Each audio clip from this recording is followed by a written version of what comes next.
Jordo, when they said we've got to cover our face, I'm not sure they had this in mind. I don't think I actually look a day older, do I? No, you're a senior anyway.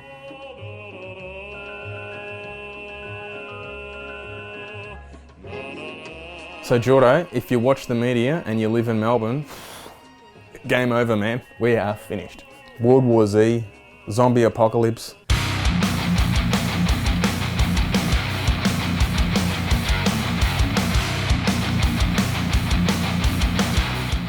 So the last video you put up, Luke, 950 horsepower, naturally aspirated LS motor. LS the world. Why haven't I got an LS? Normally, that's all I wear. I've just got like a whole wardrobe. What is it? LS hoodies this side, t-shirts that side. Actually, I've got one on. There was a lot of confusion. Shop.fullboost.com. Shop.fullboost.com.au. There was a lot of confusion in the video because in this video you actually do mention. Did you say NA? NA. NA means nitrous assisted. Nitrous assisted. Because in this video, it wasn't that hard to comprehend. You were talking about two different engines and all you were doing was giving a background on the owner and what he's done because he's pretty well known in the LS scene, right? Mm-hmm. Anyone could have been watching this and seen that the engine was NA, but nitrous assisted. There were so many quotes about the engine being on nitrous, you know, you start second guessing yourself and think, did I make a monumental mistake in this video? So I'm like, geez, I better watch it again. It's already online. I watched it and just went, no. And you know what I thought? I watched like 30 seconds and went, no, I didn't make a mistake. I just had that line from Trump. I love the poorly educated. Is that final power figure without nitrous? Well, because the earlier ones were with nitrous. It's not a natural as LS if it's running nitrous. No. So the main confusion is because there was nitrous shown on a completely different car. But what I'm trying to work out is, surely by the time I went to the dyno, even if there was some confusion about this engine, it's pretty obvious on the dyno, especially an engine dyno, there's nothing around the engine. It's very easy to see what's done to it. There's no nitrous anywhere. And it's clearly the engine from the car that we were talking about. I have to agree. While not boosted, nitrous is still chemical supercharging. Still a bloody good effort and over 8,000 from a pushrod engine, nice. And everyone's going about the revs. The engine, we weren't big noting it because it revs to 8. There's plenty of built LS engines that rev to 8. The nitrous engine in that video at the start that I was referring to, that makes like 1,400 horsepower. Yeah, and I think the video you did of that was revving to like 80. It was higher again, wasn't it? 8,800 or something. But this is how dumb wasn't about that. People are. You're not going to be running 770s with 950 horsepower. You're goddamn right. 950 horsepower NA, doubt it. Opens video and sees nitrous kits right away. Knew it. Closes video. It's amazing you can be so arrogant and so wrong at in the same comment, isn't it? It surprises me too that, like, say it's a 5-minute video, 10 seconds in posting comments. It's like we do a lot of videos up. We can say we upload a video of a car running an 8-second pass, and it might, you know, in the video it might run a 9.5, 9.3, 8.9, 9.5. They don't even finish watching it. These comments is the reason why we started making Bench Talk. Pretty much. So thanks, guys. We actually, when I see these comments, I just go, bing, mint. So speaking of nitrous, check this out.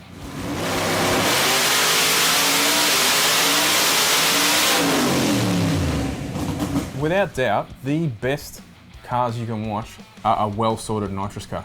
Because it's just like a bomb going off, isn't it? It's just so aggressive. You know, it sounds like it just goes from 2,000 RPM just to red. Every time you see, you know, a nitrous pass work well, it's just a question of, that's not a question of if, it's just a question of when is that engine just smashing rods out the side. I know, they're so volatile. They're pretty hard on components. Meanwhile, Honda K-Series getting 550 horsepower from a 2.7 litre. Bruh. Mm-hmm. That sounds like a pretty streetable engine. Yeah. No, that is unreal. Oh, that's unreal, yeah. Unreal, but let's break a few things down here. They run like big compression, but so does the LS in your video? It does run big compression, but it's not running like methanol. No. Or an M5 type nitromethane mix. They have different fuel overseas, but even beside that, it's like, why do you make these insane comparisons? Bruh. Two completely different engines. Just appreciate it for what it is. I learnt the other day a stock LS7 only makes 72 horsepower per litre, 30 more than a CBR 250 from 1989. That's a pretty relevant stat. smart people. Really, is that why the Ferrari 458 is 4.5 litres and makes 125 horsepower per litre? Horsepower per litre. How's that meme go? Bruh.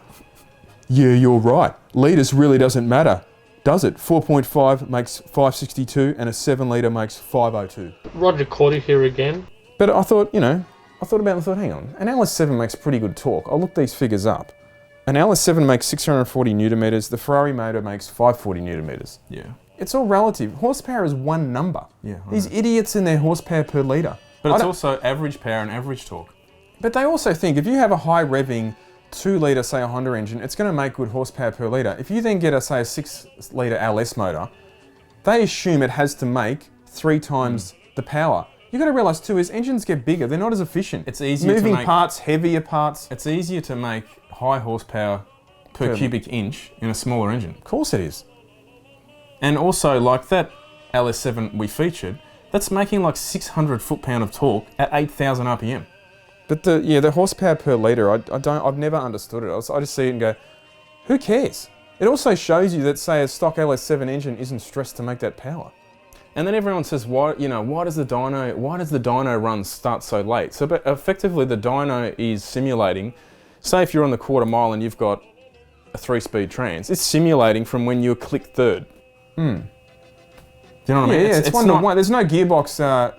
No, but what I mean is it's waiting as if like the torque converter's locked up, and that's where you're getting. That's all it's simulating is your top end run, because that's pretty much where you're going to probably toast an engine. They're the good old boys. Dallas County deputies under investigation over drag racing event. The Dallas County Sheriff's Office says that not only was the deputy's participation not authorised, but they only learned about the incident once a video of the race was posted online. So you're telling me the cops were actually in the race? They weren't just watching? No, I think they ran the 2 squad cars down the quarter mile. On the street or on the track? No, I'm pretty sure it's at the track. It says here that while obviously people in the Sheriff's Office didn't like it, the reaction from the community is different. We saw it as a sign of positivity based on what we're going on in this country. Exactly. If the cops... Bringing people together, considering all the stuff that's happened in the US recently, I mean, don't you sort of want some better relations between the... I know, and even you've said here, it's good to see bonding between law enforcement and the community. You wouldn't want to, you wouldn't want to show a young kid it's safer to do it at the track than on the street. I think it's the problem is obviously there wouldn't be any insurance. And the officers didn't get any... Yeah, that's what I mean. They didn't get permission to do it. If something I had guess. happened, that would have been in the SHIT. Someone pointed out that this Camry's got quad exhaust tips, but from a distance it looked legit, and they got closer and kind of just thought, well, this isn't quite right. Is that factory? Is it factory? Say that again. Is that factory? It's a piece of cardboard with circles drawn on them. I can't even see. Oh, Because I'm blind. better get a Specsavers. Factory spec. Yeah, but you know the dumb thing is, it wouldn't surprise you to see But from a distance, you probably would just think it's a... some nugget car with 4 exhaust tips on it. And speaking of quality installs, check this out. This is, that's a quality rear spoiler. I reckon maybe, just maybe, this guy might want to get a ruler or something to sort this out before he starts the job. Maybe just put a marker down. It's Where, a full ciggy butt brain, that one, isn't it? I mean, not only is How it, can you be that far off? not only is it completely, you take out a pedestrian on one side of this car, it also looks like it's closer to the rear screen than the end of the boot. It's so far full, it is. He's mounted it, yeah, basically just behind the rear window. Speaking of weird stuff you see on the road, this was captured on my personal dash cam the other day. It was just turning into a street. I'm like, what the hell? This bloke had done a U-turn and just thought, perfect opportunity. This guy was gutter to gutter. As I saw him, I thought, he's going to lose it. What do you think happens here? Then what you don't see on because you can't see it on my camera, he full on went into a full-blown burnout and finally had to correct the car, and then, saving face, he let it off again down the road. Over 15% of fixed speed cameras are turned off, and there's no doubt it has cost lives. Cost lives. Saying on, because they're turned off, they're costing lives. So I'm assuming the road Because they're not toll- getting the letter in the mail 2 weeks later that's cost another So the road life. toll's gone up 15%. Oh, no doubt. It would have had to. doubt. And that's solely based on that. 1 in 5 fixed speed cameras have been turned off at any one time over the last 2.5 years, a new report has revealed. Shut this off. Shut these all off. An estimated 700,000 motorists in Victoria have dodged fines as a result of the inactive cameras. Staggeringly, at least 10 cameras were off for, 2.5 years. I'm not interested in your opinion. Just shut it off. The Road Safety Commissioner. The dumb thing is... The Commissioner. if they Every didn't- time I think of the If Commissioner. they didn't release this information, people wouldn't know that. Yes, Commissioner. Some new commissioner's taken a new role and said there's no doubt inactive cameras cost lives. There has been so many Costing times. lives, Luke. This would happen to everyone. You drive past and you think, gee, I'm done this time.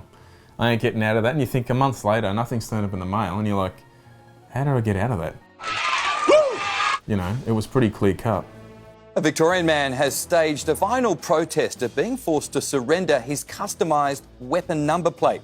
Last time we mentioned the guy had his weapon number plates on the Tirana. He's had to hand them back. And Oh, he, just, the weapon Tirana plates. Yeah. he just replaced them with standard plates, didn't he? Yeah. For the minute. Yeah, even someone made a comment here, they were so offensive that they were a complete non-issue for the many years he had them, and only suddenly, because an issue was brought to Vic Road's attention, it gets complained. What a load of crap. They only allow that many plates out there that only a dyslexic Say that again. could understand. That's actually true. You see a lot of personalised plates and you're like, what does that even mean? Yeah, this perfectly matched plate, Like Kramer style. what a bunch of tools. Ask man. Proctology. The person from Vic Roads that made this decision to pull the plates clearly has mental issues. Remember in the old days before health and safety? Remember when it was called common sense? The issue with this, right, I mean, how much media has there been about it? And I don't think I've seen anyone, you know, justify it. That will not be, I don't want to be a naysayer, but I cannot see that being Reversed. reversed. He won't get the plate back. No. And once these decisions are made, it's just final. My parents taught me not to be a moron. Done. I don't understand it because there are, when you think about it, there's heaps of plates. If you went to the drags, there's heaps of personalised plates would have a kind of There's similar a meaning. lot of plates like that. So I'm not going to reel them off, but you see them all the time at car meets. You're not offended? Be offended. Nothing happens. I see a few people having some personal jibes at you and I in the comment section. They call me Ranger. It's a little hot tip for you guys.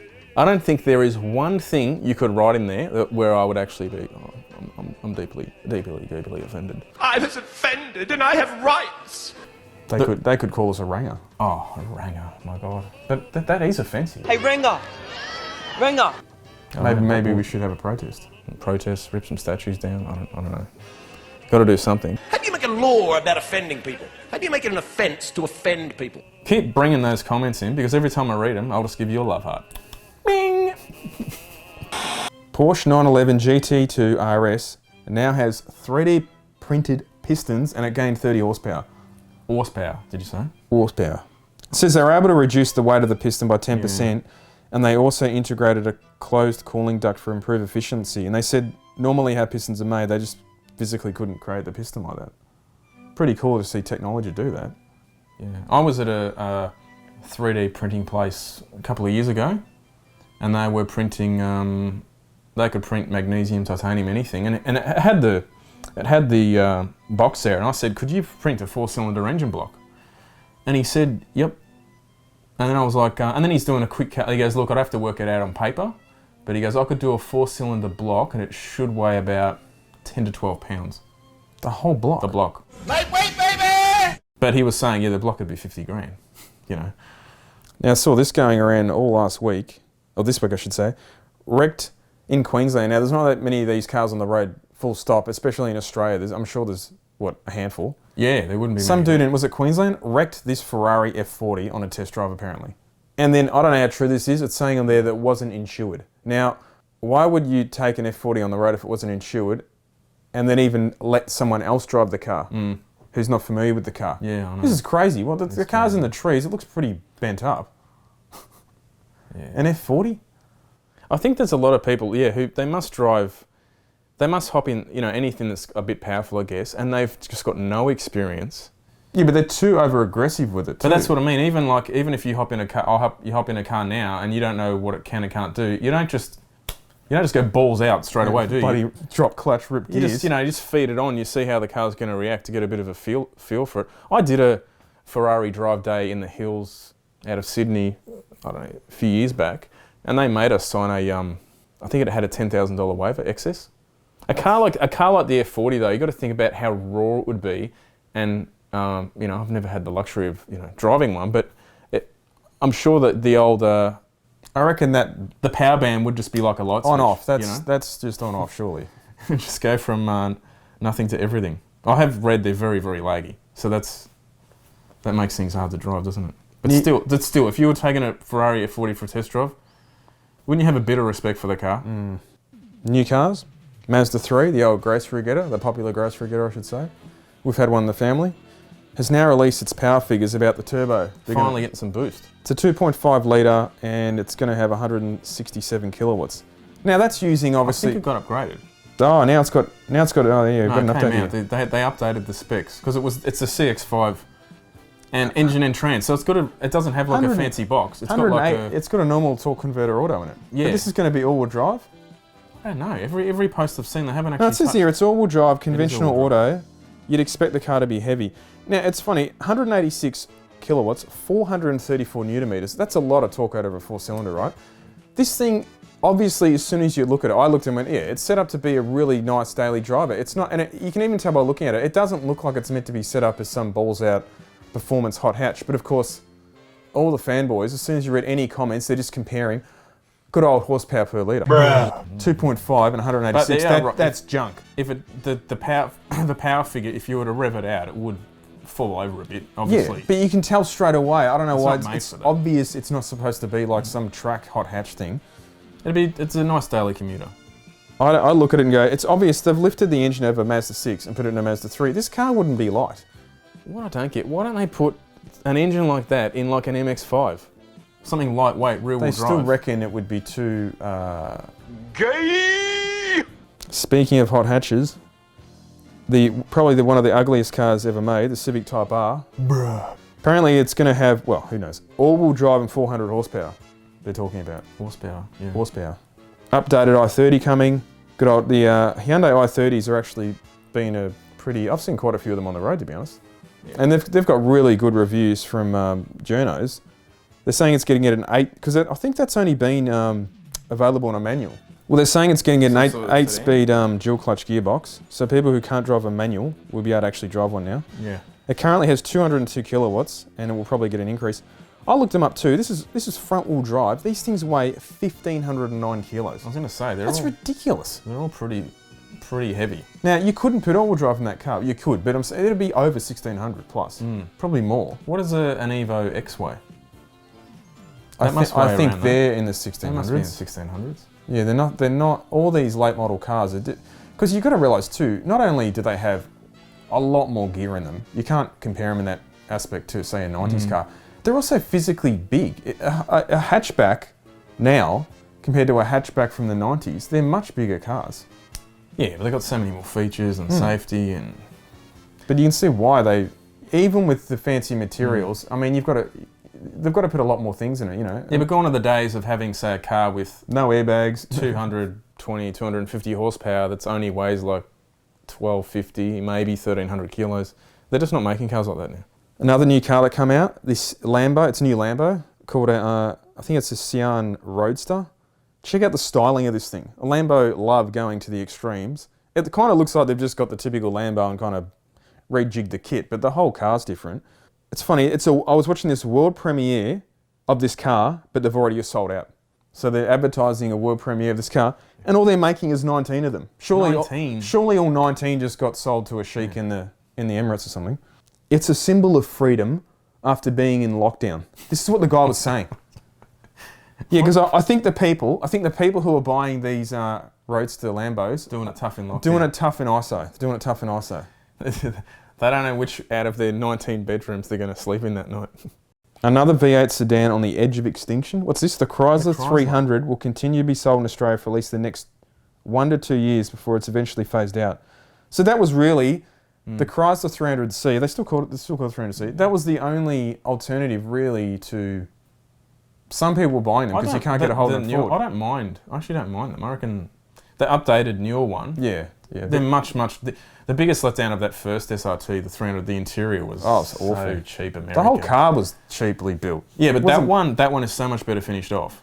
Yeah, and everyone would be like, oh, they have a sook that, say Chrysler's getting rid of it. They get rid of them because no one buys them? No one buys them. They buy I see far more of the 6.4 The Jeeps. The Jeep SRTs on the road. And I always laugh and go, Oh, they're pretty fast. oh, they're fast, no doubt, but I was thinking, man, they would drink fuel.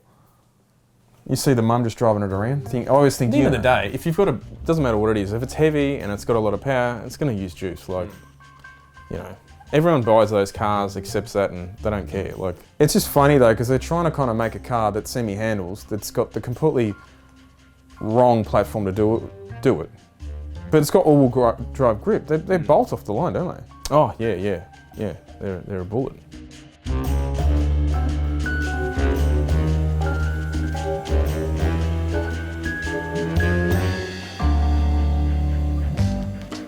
Isn't that legal? You got your nose and mouth covered. Can you even breathe in that thing? I'll tell you what, my eyes are killing me.